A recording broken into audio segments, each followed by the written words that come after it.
acknowledge its role in the injustice and human rights violations of Palestinians. This is not about both sides. This is about an imbalance of power.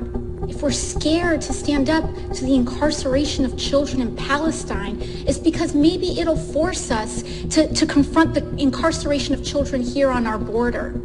We have a responsibility. And if we have historically said and committed to a role as an honest broker, then we must fulfill that role.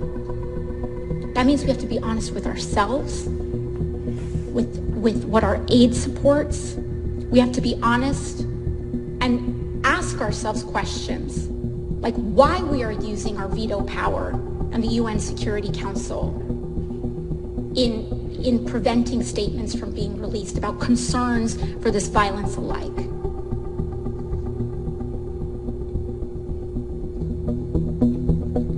The President and many other figures this week stated that Israel has a right to self-defense, and this is a sentiment that is echoed across this body. But do Palestinians have a right to survive? Whether rocket attacks or airstrikes, violence does nothing to make people more secure.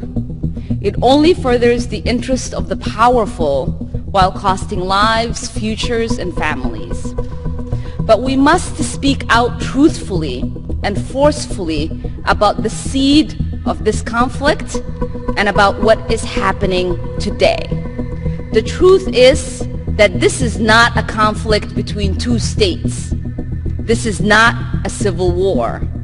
It is a conflict where one country, funded and supported by the United States government, continues an illegal military occupation over another group of people. In 1948, 700,000 Palestinians were forcibly removed and uprooted from their homes in what has come to be known as the Nakba, or the catastrophe. 78% of their land was taken from them.